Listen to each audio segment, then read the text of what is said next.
ಅವನ್ನ ಎಲ್ಲ ಯಾವ ರೀತಿ ಸಾಕೊಂಡು ಬರ್ತಾ ಇದ್ದ ಅಂದ್ರೆ ಹೇಳಕ್ಕಾಗಲ್ಲ. ಆ ರೀತಿ ಅವನು ಸಾಕೊಂಡು ಹೋಗಿದ್ದೆ ನಾನು. ಅವನು ಅಪ್ಪ ಅಂದ್ರೆ ಅದೇ ಒಂದು ಪ್ರೀತಿ ವಾತ್ಸಲ್ಯ ಇಟ್ಕೊಂಡೇ ಇದ್ದ.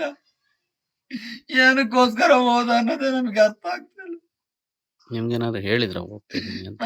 ಇಲ್ಲ, ಯಾವತ್ತೂ ಯಾರಿಗೂ ಹೇಳ್ದೆ ಕೇಳ್ದೆ ಏನ್ ಕೆಲ್ಸನೂ ಮಾಡ್ತಿರ್ಲಿಲ್ಲ.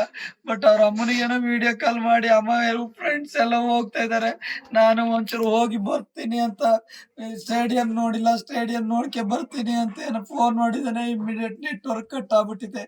ಅವ್ರಮ್ಮ ಬೇಡ ಅಂತ ಹೇಳೋವಷ್ಟು ಟೈಮನು ಅವನು ಮಾತಾಡಕ್ ಆಗಿಲ್ಲ.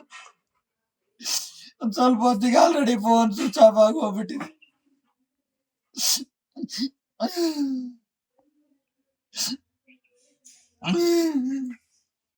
ಮತ್ತೆ ನಮ್ ತರ ಬೇರೆಯವ್ರಿಗೂ ಆಗ್ದಲೇ ಇಲ್ಲಂಗೆ ಸರ್ಕಾರದವ್ರು ನೋಡ್ಕೊಂಡ್ಲಿ.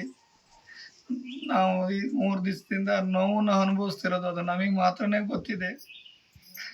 ಏನ್ ಹೇಳ್ಬೇಕು ನನಗೆ ಅರ್ಥ ಆಗ್ತಾ ಇಲ್ಲ. ಏನ್ ಹೇಳಿ, ನಿಮಗೆ ಬಂದಿದ್ದೀರಾ ಹೇಳ್ಬೇಕು, ಹೇಳ್ತಿದೀನಿ. ಈ ತರ ಬೇರೆ ಯಾರಿಗೂ ಆಗ್ದಿರಂಗ್ ನೋಡ್ಕೊಂಡ್ಲಿ ಸರ್ಕಾರ ಅನ್ನೋದೇ ನನ್ನ ಇದಾಗಿದೆ.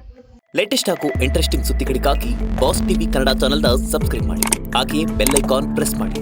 ಇದರ ಜೊತೆಗೆ ಫೇಸ್ಬುಕ್, ಇನ್ಸ್ಟಾಗ್ರಾಮ್, ಎಕ್ಸ್ನಲ್ಲೂ ಮಿಸ್ ಮಾಡದೆ ಫಾಲೋ ಮಾಡಿ.